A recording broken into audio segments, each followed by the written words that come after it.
Le rendez-vous 100% jardin avec votre Garden Centre Chiliguère à Gland et Plan-les-Ouates. Chiliguère, cultivons l'inspiration.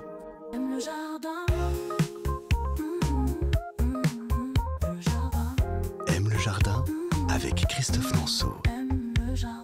Qu'elle soit d'Aphrodite ou qu'elle symbolise l'amour, la rose et de tous les jardins.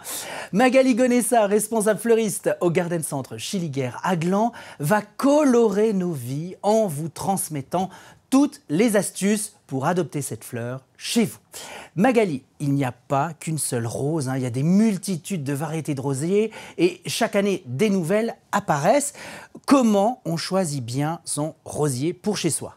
Alors d'abord, on peut choisir la couleur, on peut choisir si on le veut parfumé ou non, si on le veut buissonnant ou grimpant, si on le veut sur tige ou à port compact. Waouh! Ouais. Ça fait énormément de données. Vous nous conseillez de les acheter aussi en pleine floraison, comme ça on peut voir la couleur, ou l'étiquette fait en général foi? Les deux, oui, bien sûr. Vous pouvez l'acheter donc en floraison ou du coup avec l'étiquette qui sera sur le pot. Donc si on devait faire un petit tour des variétés intéressantes au niveau des grimpantes, on retrouve quoi au niveau des rosiers grimpants? Rappelez-nous peut-être ce qu'est un rosier grimpant. Alors en fait, un rosier grimpant, c'est un rosier qui va principalement tapisser en fait. On aura forcément besoin d'un treillage ou qui va monter le long d'une pergola, qui aura forcément besoin d'un support pour grimper en fait, pour longer le long du support. Et tandis que le rosier arbustif, c'est vraiment en forme de buisson en fait, un petit arbuste. Donc pour les variétés grimpantes, quelles Oui. sont ces variétés que vous nous conseillez à mettre chez nous? Alors vous avez principalement la pierre de Ronsard, qui est un très beau rosier de couleur rose, vraiment magnifique. Vous avez aussi le Grand 8, qui est un rosier rouge, très beau, en port grimpant. Et vous avez également en port buissonnant, si je peux le dire, c'est le Magali. Ah bon? Exactement, qui a aussi une belle rose rouge, très parfumée. On a le fameux Louis de Funès, de couleur orange, pareil, il est parfumé. Et on a également le Yves Piaget, qui est plutôt de couleur rose, et également très parfumé. Alors vous le dites, là il y a plein de noms de stars. Oui. Toutes les années on en retrouve. Là je sais que dernièrement il y a eu la Audrey Fleurot. Et on trouve sur le marché pour les planter vraiment deux types, ceux à racines nues et ceux en conteneur, en pot. Quelle est la différence entre ces deux types de rosiers à planter ? Alors en fait, la racine nue, si je peux aller simple, c'est en fait un rosier qui est en plantation pleine terre.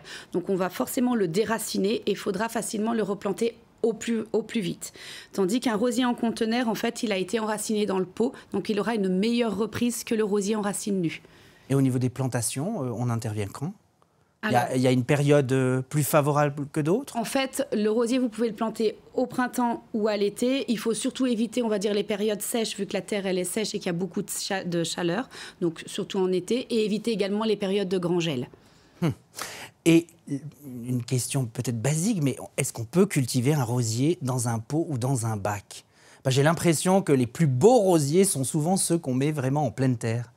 Oui, en fait, ce qui se passe, c'est que le rosier, il a une racine pivotante. Donc, en fait, il va vouloir avoir de la profondeur pour aller récupérer la nourriture au fond, en fait. Donc, il faudrait, en pot, utiliser un gros pot avec beaucoup de terre pour que, justement, sa racine pivotante puisse aller au fond récupérer la nourriture. Et puis aussi un bon drainage, j'imagine. Exactement, oui. Donc, au niveau de l'arrosage, est-ce qu'on doit y intervenir ou pas ? Oui, il faut intervenir également et surtout même après la plantation. Toujours après une plantation, on utilise un arrosage pour un meilleur enracinement. Également pour ceux qui sont plantés en pleine terre ou là c'est plutôt pour les bacs et les pots ? Les deux. Oui, exactement. Bon. Magali Gonessa, responsable fleuriste au Garden Centre Chiliguère à Gland, merci de nous avoir confirmé que l'important, c'est bien la rose. C'est ça. Le rendez-vous 100% jardin avec votre Garden Centre Chiliguère à Gland et Plan-les-Ouates. Chiliguère, cultivons l'inspiration.